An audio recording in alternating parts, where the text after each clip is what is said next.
Yaralanan yüreğim erdin, meni beyle dertlere dövdün. Seninle umudum öldüm. Git senindi, yaralanan yüreğim erdin,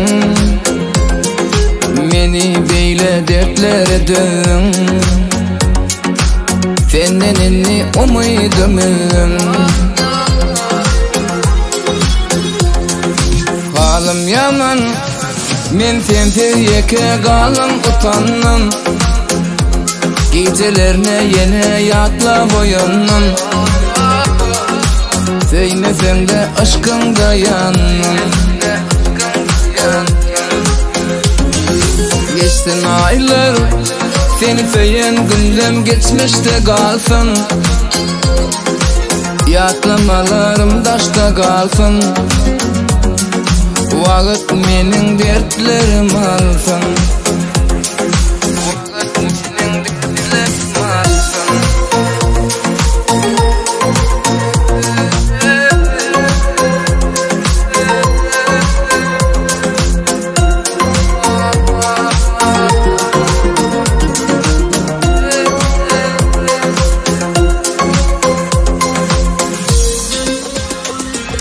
Menden gitsin bu hasretini, menden geçtin bu dertlerini. Ondan artık kıymeyenini. Gitsin indi, menden gitsin bu hasretini,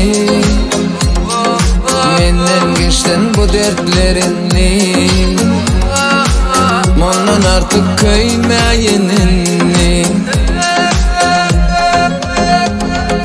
Halim yaman, men sensizlikке kalım utandım. Gecelerine yine yatla boyunum. Sevmesen de aşkında yandım.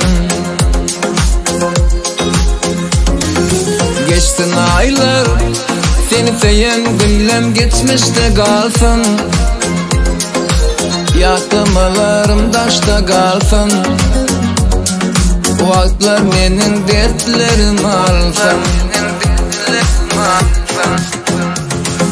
Halim yaman, men sensizlikке kalım utandım. Gecelerine yatla boyunum. Sevmesen de aşkımda yandım. Geçtin aylar, seni söyleyen günlem geçmişte kalsın. Yatlamalarım taşta kalsın. Vakitler menin dertlerim alsın.